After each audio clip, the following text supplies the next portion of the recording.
ఇటీవల మంత్రి కొండా సురేఖ మెదక్ జిల్లా పర్యటనతో ఈ వివాదం మొదలైంది. బీజేపీ నేత మెదక్ ఎంపీ రఘునందన్ రావు మంత్రి కొండా సురేఖ ఇటీవల మెదక్ జిల్లాలో ఓ కార్యక్రమంలో పాల్గొన్నారు.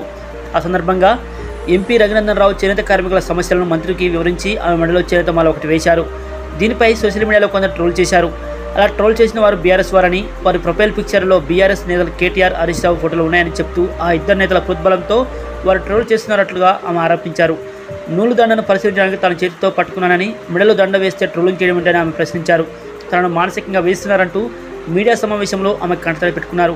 సోషల్ మీడియాలో ట్రోలింగ్ చేసే వాళ్ళను బీఆర్ఎస్ అదుపు చేయలేదా అని ఆమె ప్రశ్నించారు. తనపై బీఆర్ఎస్ ట్రోలింగ్ చేస్తుందని ఆరోపించిన కొండా సురేఖ దీనిపై కేటీఆర్ క్షమాపణ చెప్పాలని డిమాండ్ చేశారు. కొండా సురేఖ మెడలో దండ వేసిన రఘునందరావు కూడా ఈ ట్రోలింగ్పై స్పందించారు. ఓ తమ్ముడుగా కొండా సురేఖకు అండగా ఉంటారని, సభ్య సమాజం తలదించుకునేలా ఇలాంటి కామెంట్ చేయడం తగదని ఆయన అన్నారు. సోషల్ మీడియాలో ట్రోలింగ్ చేసిన వారిపై చట్టపరంగా చర్యలు తీసుకుంటారని చెప్పారు. మరోవైపు సురేఖపై బీఆర్ఎస్ ట్రోలింగ్ నిరసిస్తూ సెప్టెంబర్ 30న తెలంగాణ భవనం ముందు కాంగ్రెస్ కార్యకర్తలు ఆందోళన జరిపేందుకు ప్రయత్నించారు. అక్టోబర్ 1న కేటీఆర్ కాన్వాయ్ను అడ్డుకునేందుకు ప్రయత్నించి ఆయనకు వ్యతిరేకంగా నినాదాలు చేశారు. కొండా సురేఖకు కేటీఆర్ క్షమాపణ చెప్పాలని డిమాండ్ చేశారు. కాగా కొండా సురేఖపై ట్రోలింగ్ని బీఆర్ఎస్ నేత హరీష్ రావు ఖండించారు. మహిళలను గౌరవించడం మనందరూ బాధ్యతన్నారు. కొండా సురేఖ కలిగిన అసౌకర్యానికి చింతిస్తున్నానంటూ ఆయన ఎక్స్లో పోస్ట్ పెట్టారు. కొండా సురేఖ కంటతడి పెట్టడంపై మీడియాతో చర్చట్లు కేటీఆర్ మాట్లాడారు. దొంగ ఏడుపులు పెడబొబ్బులని దేనికని ప్రశ్నించారు. కొండా సురేఖపై బీఆర్ఎస్ వల్ల ట్రోలింగ్ ఎవరు చేయలేదన్నారు. కేటీఆర్ ఈ వ్యాఖ్యలు చేసిన తర్వాత కొండా సురేఖ మరోసారి వివాదంపై మీడియాతో మాట్లాడారు. ఆ సందర్భంగా ఆమె చేసిన వ్యాఖ్యలు ఇప్పుడు వివాదానికి దారితీశాయి. నటుడు ప్రకాష్ రాజ్ దీనిపై స్పందిస్తూ సినిమాలో నటించే ఆడవాలంటే చిన్న చూపాలని ప్రశ్నించారు. కొంతమంది హీరోయిన్లను తొందరగా పెళ్లి చేసుకుని సినిమా ఫీల్డ్ నుంచి తప్పుకోవడానికి కేటీఆర్ కారణమని సురేఖ ఆరోపించారు. కేటీఆర్ హీరోయిన్ల జీవితాలతో ఆడుకుని వాళ్ళను బ్లాక్మెయిల్ చేసి ఇబ్బంది పెట్టారంటూ కొండా సురేఖ తీవ్ర వ్యాఖ్యలు చేశారు.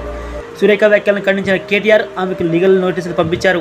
ఫోన్ ట్యాపింగ్, ఇతర అంశాలపై మంత్రి సురేఖ చేసిన వ్యాఖ్యలు అవాస్తవాలు, నా గౌరవానికి భంగం కలిగించేలా ఆమె మాట్లాడారు. ఎలాంటి సాక్ష్యాలు లేకుండా ఆమె అవాస్తవాలు చెప్పారు. ప్రజల మాటలు నిజమని భావించే ప్రమాదం ఉంది. సురేఖ 24 గంటల్లో క్షమాపణలు చెప్పకపోతే పరువు నష్టం దావా వేసి క్రిమినల్ కేసు పెడతానని ట్విట్టర్లో కేటీఆర్ పేర్కొన్నారు. తన గౌరవానికి భంగం కలిగించాలనే ఉద్దేశంతో కొండా సురేఖ ఇలాంటి వ్యాఖ్యలు కేటీఆర్ అన్నారు. ఒక మహిళ అయి ఉండి ఇంకొక మహిళా పేరును, సినిమా నటుల పేరును వాడుకుని వారి వ్యక్తిత్వ హననానికి పాల్పడడం దురదృష్టకరమన్నారు. మంత్రి కొండా సురేఖ వ్యాఖ్యలను హీరో నాగార్జున ఖండించారు. రాజకీయాలకు దూరంగా ఉండే సినీ ప్రముఖుల జీవితాలను మీ ప్రత్యర్థులను విమర్శించేందుకు వాడుకోవద్దని కోరారు. బాధ్యత గల పదవిలో ఉన్న మహిళగా తన వ్యాఖ్యలను తక్షణమే వెనక్కి తీసుకోవాలని డిమాండ్ చేశారు. సురేఖ వ్యాఖ్యలను నాగచైతన్య సైతం ఖండించారు. నాగార్జున ట్వీట్ను ఆయన రీట్వీట్ చేశారు. నాగార్జున భార్య అమల దీనిపై ఎక్స్లో స్పందించారు. రాహుల్ గాంధీ కనుక వ్యక్తుల గౌరవ మర్యాదలను నమ్మినట్లయితే ఆయన పార్టీకి చెందిన మహిళా నేతతో తన కుటుంబానికి క్షమాపణలు చెప్పించేలా చర్యలు తీసుకోవాలన్నారు. కొండా సురేఖ వ్యాఖ్యలపై హీరోయిన్ సమంత కూడా స్పందించి సినిమా ఇండస్ట్రీలో పనిచేస్తున్నందుకు తాను గర్వపడుతున్నానని ఆమె అన్నారు.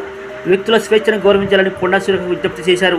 విడాకులు తమ వ్యక్తిగత వ్యవహారమని, దానిపై ఊహాగానాలు వ్యాపించడం మానేయాలని కోరారు. పరస్పర అంగీకారంపై విడాకులు జరిగాయని, ఇందులో ఎలాంటి రాజకీయ కుట్ర లేదని ఆమె అన్నారు. తాను ఎప్పుడు రాజకీయాలకు దూరంగా ఉన్నానని, తన పేరును రాజకీయాలకు దూరంగా ఉంచాలంటూ సమంత నిష్టలో పోస్ట్ చేశారు. ఈ వివాదంపై మీ అభిప్రాయాన్ని కామెంట్ సెక్షన్లో కామెంట్ చేయండి.